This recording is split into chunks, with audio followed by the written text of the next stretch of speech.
just need y'all prayers. I need y'all to... I don't even know what to say. In my last video, I'm gonna go turn myself in to see what's going on. They talking about I'm a fugitive.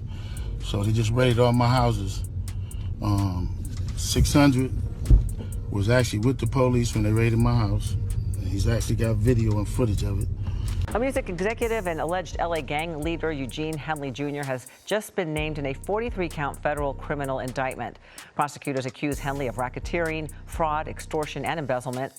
Henley surrendered to authorities last week in connection with a federal complaint. One of LA's most prominent music and community figures is now facing serious criminal charges. That's right. Federal authorities say Eugene Big U Henley led a violent criminal enterprise responsible for extortion and fraud. Interesting and respected history, especially in Los Angeles. Right.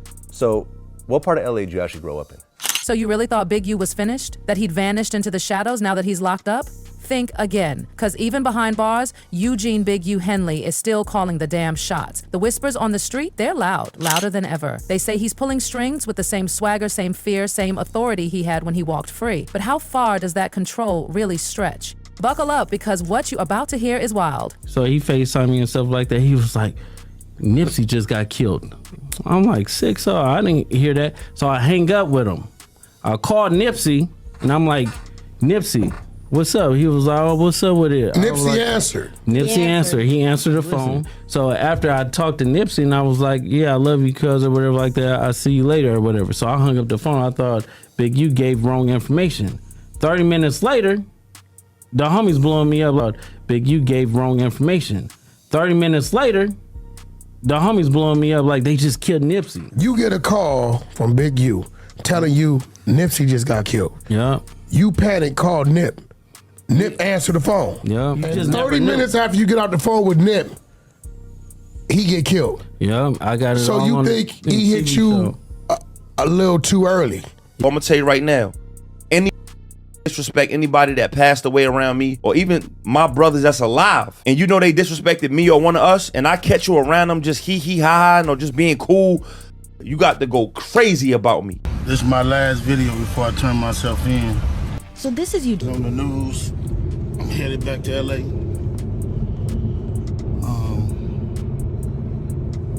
And then I'm looking at the people they arrested.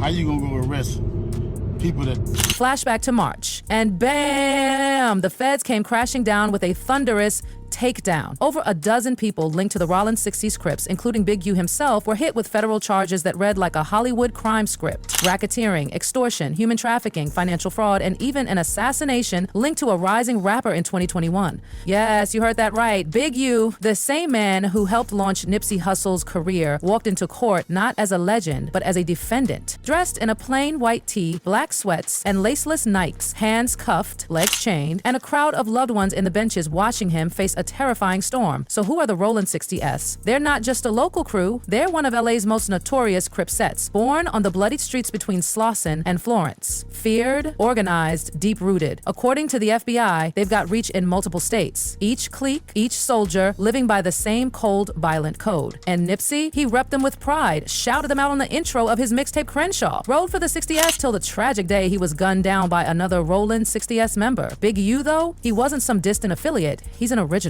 A pillar, the kind of OG whose name echoes through backstreets and federal files. And while some gang interventionists like Skip Townsend try to downplay the idea of an organized leadership, the FBI is not buying it. They say Big U ran it like a syndicate. Cool nigga, you got to go crazy about me. And if it ain't that energy, get the fuck away from me. I relate to like Black Sam because I stand on them type of principles. Like Black Sam said, go get it cracked. You don't get to come back just around here like that shit all cool, nigga. You want to play both sides? Stay on the other side of the fence. And everybody don't stand on these principles, and that's cool. But me? Yeah, that shit never gonna... Here's where the rabbit hole gets darker. Back in 2020, the FBI started peeking into the Rollins 60s. Then, a year later, they put Big U's own company, Big U Enterprise, under the microscope. They tapped phones, intercepted calls, and what they heard shocked them. Big U allegedly bragged on a wiretap, claiming he was bigger than any member, bigger than Nipsey. Let that sink in. With Nip gone, Big U didn't mourn. He moved. And the streets, they noticed. So did the feds. Because now, the allegations, they're chilling. Big U is being accused of ordering a hit on a young rapper rapper, firing a bullet straight into his face, then tossing his lifeless body into the Las Vegas desert like trash. All over disrespect, they say. And that's not even the worst part. This is my last video before I turn myself in. So this is Eugene Henley Jr. He's known for previously managing music artists like the late Nipsey Hussle. He's an entrepreneur, community activist. Pretty much he wears a lot of different hats. That's why it might come as a huge shocker when the feds named him in a sweeping RICO indictment called... I'm looking at this video as I come in to turn myself in, and I'm disheartened by the fact that they trying to say that I stole something from Developing Option, or I used Developing Option as a front. Developing Option paid my bills. They paid my house note. They paid the bills for my family, the money I made from as an employee for Developing Option. I never mixed that with nothing. I didn't manipulate nobody. I didn't steal nothing. We did PPP loans. We did 2 loans. And that's it, just like everybody else did. I didn't use no fraud. I didn't give none of fake names. And one of them we was paying back and one they forgave. You know what I mean? And the other one we attempted for and they didn't give us nothing for it. I filed my taxes and them coming around telling me I was using Developing Option as a cover. Cover for what? None of that's gonna be true. None of that's gonna be true. The government putting this big picture, they gonna arrest 21 dudes, some dudes I don't even talk to. I don't even know nothing about. So how the hell you gonna lump me in with all them? But it's all the big picture though. It's all the big picture. Now I'm gonna be sitting in here, it's gonna be years out of my life.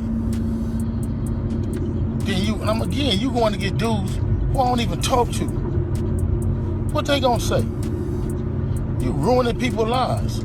I heard it's up with 21 people that's been arrested. It's wrong. It is what it is.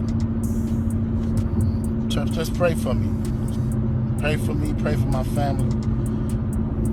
And you look at what we did, you look at what I did. I've been home 21 years.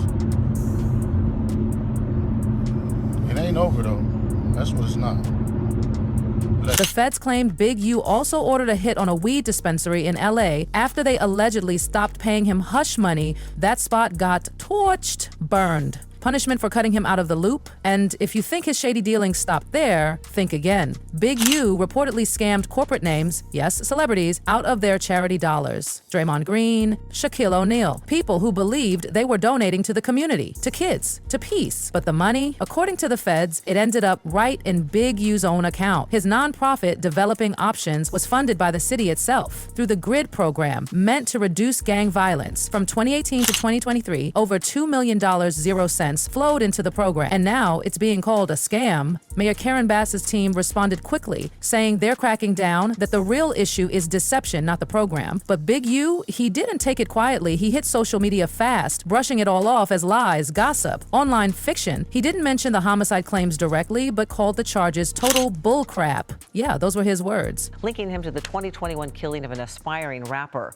Prosecutors say that Henley, also known as Big U, has ties to the notorious Rollin 60s street gang. His arraignment is scheduled for April 8th. Hello, I'm Henley, along with Mark Martin, a.k.a. Bear Claw, and Sylvester Rob. In one video, he practically dared the feds to explain how he was supposedly hiding criminal activity behind his nonprofit work. I never used Developing Options for nothing shady, he insisted. But the timing? Right after Rayshawn Williams was murdered, Big U's inbox was blowing up. Messages, questions, but he stayed quiet, real quiet. So now people are wondering, is this smoke or is there real fire behind the rumors? Looking at all these charges on the news, I'm headed back to LA.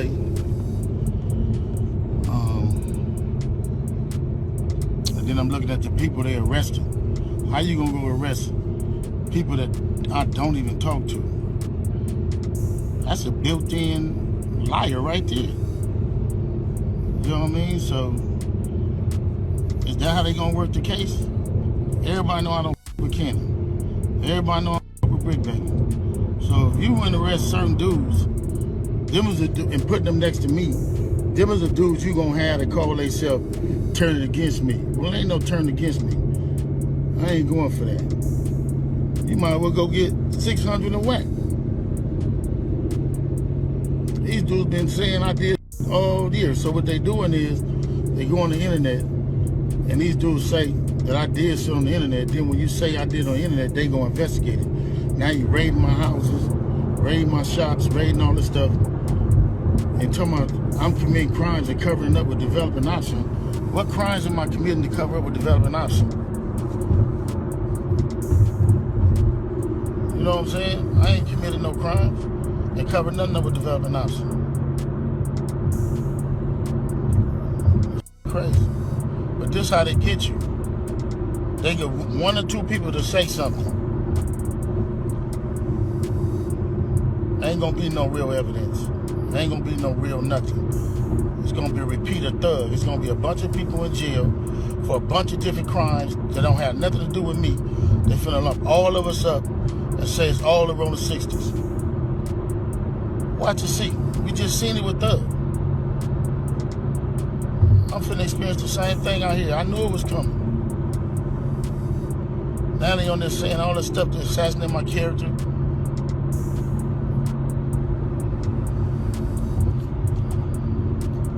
All right, man, just pray for me. And again, they can do any one of us. It ain't nobody safe with these dudes. If these dudes feel they want you, how they going around talking about somebody's gonna raid my house before my house get raided? How they there with the police? And y'all sitting there following them. Everybody that's a part of them shows, and 100 shows, and all them shows, and y'all need to, everybody who following them, promoting them, anything. Y'all wrong. Y'all ain't black. And y'all show ain't for our people. They can put charges against anybody.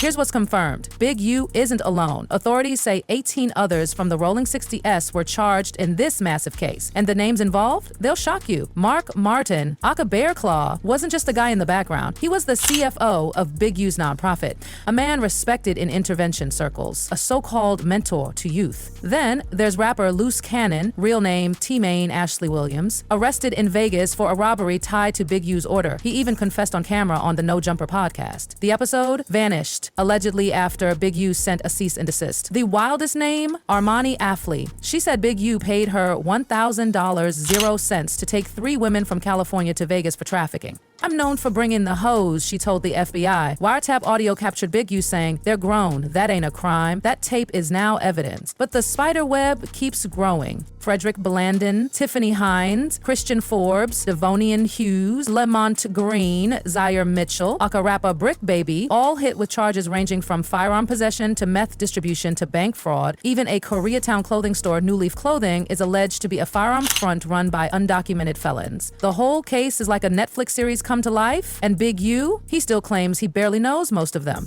This is my last video before I turn myself in. I'm with my family. Talk to my sons, I talk to everybody, man. I'm just saying, gonna deal with this fight, see what it is. I just want y'all to know, all this stuff is quagmire. Shit is all bull crap. I just need y'all prayers. I need y'all to, I don't even know what to say. Now, 21 years, I elevated my family, come back, sit in here and write and do what I need to do until I can come back home. People are supposed to help me, I hope you help me. If you can't, you don't worry about it. A lot of stuff y'all hearing is straight trash. And I appreciate the love and I appreciate the people who've been helping me. I don't know. It's hard helping black people and not being hunted for doing it. First Street, it might be to, I don't know if it's to the right or the left. Reach out to anybody who can help me, y'all. You hear me? Help my own family. Appreciate y'all. Go. Let's rewind for a minute, because before the federal charges, the podcast takedowns, and the courtroom stares, Big U wasn't just a name in the streets, he was the streets. He grew up deep in South Central LA, around Arlington and Slauson, back when those blocks were ticking time bombs, soaked in turf wars and tension. His cousin? Chili Capone, a legend who ran the Arlington gang before it evolved into the Rollin' 60s. So Big U didn't just walk into the life, he inherited it. He earned his name through fists, power, loyalty. When Capone died, Big U stepped up. It was the 80s, and crack had just ripped through LA like a storm. The game wasn't just dangerous anymore, it was explosive. Fast money, fast guns, fast deaths. And Big U, he wasn't just standing on the sideline. He was in it, robbing dealers, running plays, living that life until it finally caught up to him. He got sentenced to 23 years, did 12. But even locked up, Big U didn't waste time. He studied. He mentored future stars like Corrupt. He read up on the industry, soaked in strategies from Death Row's Michael Harry O'Harris. The man was plotting when he got out. He moved like a boss, smart, strategic. He started linking street talent with the music biz. He worked with Suge Knight, even managed Nipsey Hussle for a while. From prison bars to Grammy conversations, Big U was the middleman between chaos and capital. And in 2004, he launched Developing Options, a nonprofit aimed at saving the very kids he once led into darkness.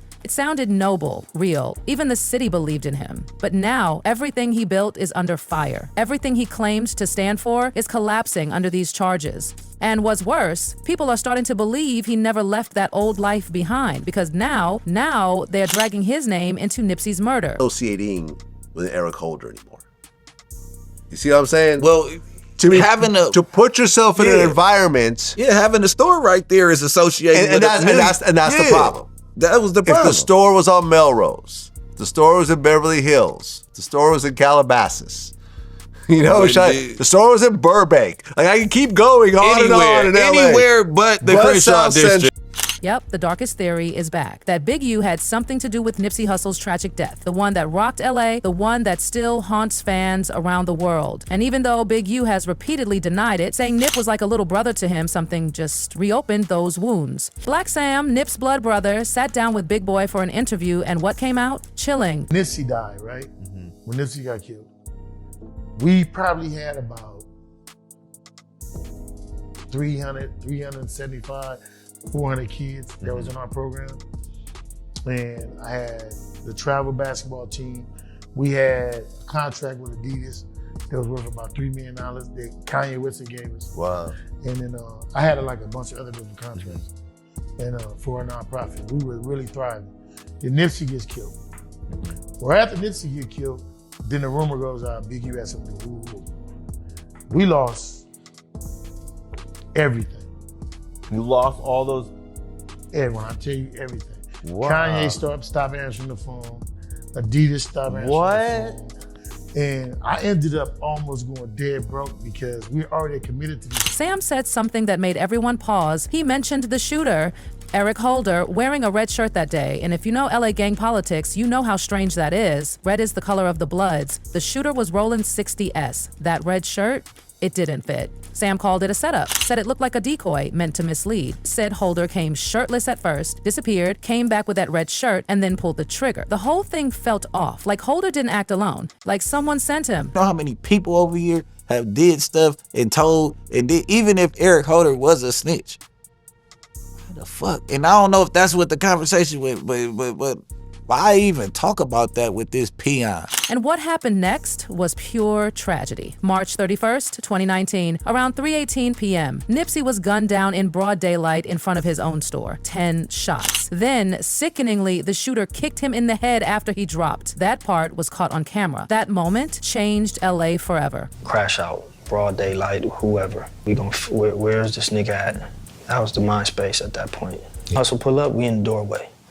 You gonna see me with a hoodie on, and I got a pistol on me. One of the team members in the hoodie, in the doorway with a pistol. That's protocol, when Hustle pull up. The protocol, I wasn't there, why they didn't follow it? Maybe they was fucking around helping the customer. From my understanding, old boy walked up with no shirt on first to check the scene. Probably seen nobody was in the doorways, checked Hustle had on shorts, checked everybody else, left. He said he came back with a red shirt on, tiptoed through the alley, and went right and started shooting. To me, that's premeditated. Number one, there's no red shirts in the hood. You can't buy no red shirt. No liquor store sell no red shirt. Number two, when a nigga come through the alley with a red shirt, that's the throw off, or the Bloods did it. He was supposed to do a job, or somebody sent him, and he was nervous. Paramedics raced in, people froze. 2 others were injured. But by 3:55 p.m., it was over. Nipsey was gone, just 33 years old, and it shattered everything. Forget who called me, man. I just hear people screaming in the background. And they like, man, you know, bro got shot. So I just immediately just run out the house. My grandma was in the living room watching TV, so she seen me run out, didn't close the door, just got in the car, ran every light, every stop sign, and I get there and everybody's screaming, and I just see bro, and bro still breathing. Kev Mack was like talking to him and trying to tell him, you know, breathe, stay with, just breathe, bro. I'm looking, you know, we need to figure this shit out, so ambulance on the phone. And everybody screaming. I was just like, man, shut the fuck up. They telling me to try to administer CPR on bro. And asking me, is he breathing? I'm like, yeah, he's still breathing, you know. So we couldn't find the venue. Karen Sybil came and ended up like, man, we got the Staples Center on deck. And I think, you know, LeBron, you know, Rock Nation, everybody pulled their resources together. He left behind more than a legacy. He left behind Lauren London, his son Cross, his daughter from a past relationship, and a community that still hasn't healed. Police acted fast. They named 29-year-old Eric Holder Jr. as the suspect almost immediately. He wasn't a stranger.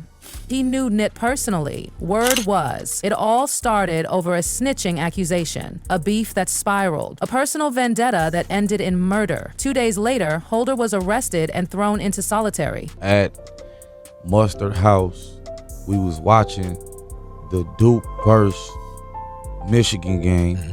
We was chilling on some bro shit, and then a homegirl, she called me. Yeah. She called me like, bro, they said Nipsey just got shot. Pray. And I'm like, what? I'm like, nah. And then she called back like, yeah, they said he got shot 4 times. And I'm like, what? Truck. I hopped in the truck and I'm leaving. I'm like, where y'all going? Where bro going? You feel me? They gave us the location where they was taking bro. And yeah, we was on the way. And like we was like 15, 20 minutes away. They like, homie ain't make it. I got to the hospital. His family was up there. Lauren was up there. Everybody was up there. It was just, yeah, it was crazy. By May 9, he was hit with multiple felonies, including first-degree murder. The trial dragged, delays, excuses, but in June 2022, it finally began. Holder's lawyers tried spinning it, saying it was heat of the moment, not planned. But prosecutors painted a different picture. They said it was premeditated, cold, calculated. They said Nipsey confronted Holder about snitching rumors, and that's what lit the fuse. Black Sam, Nipsey's brother, he told me he's a rat. First time they first fall out, when he first got Nipsey signed, Nipsey come back, was a fallout. They went down, there was a fight, rumble happened. I believe Big U knocked Nipsey out. Black Sam comes out, fires 3-4 shots in the air. He's fresh out the penitentiary. Police sitting right across the street, they see it. They come in, they arrest everybody. Black Sam's on parole. On July 6, 2022, the verdict came down, guilty. And by February 22nd, 2023, Holder was sentenced to 60 years behind bars. But still, fans weren't convinced. They believe Holder didn't act alone, that someone gave the green light. And the name that keeps coming up, Big U. Big U gave wrong information. 30 minutes later, the homies blowing me up like they just killed Nipsey. You get a call from Big U telling you Nipsey just got killed. Yeah. You panic, call Nip. Nip answer the phone. Yeah. And 30 minutes after you get out the phone with Nip, he get killed. Yeah, I got it. So you think he hit you a little too early?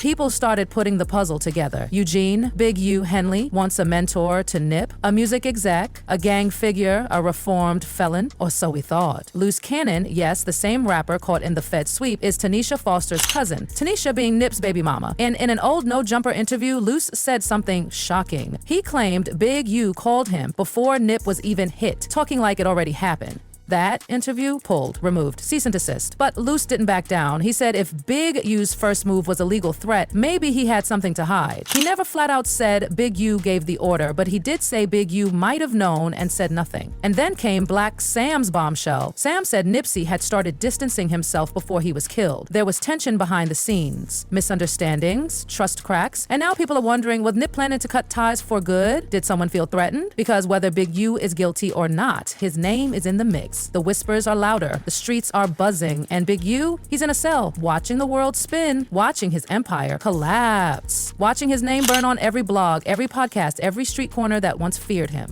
He may have once ruled South Central, but now, he's fighting for his life again.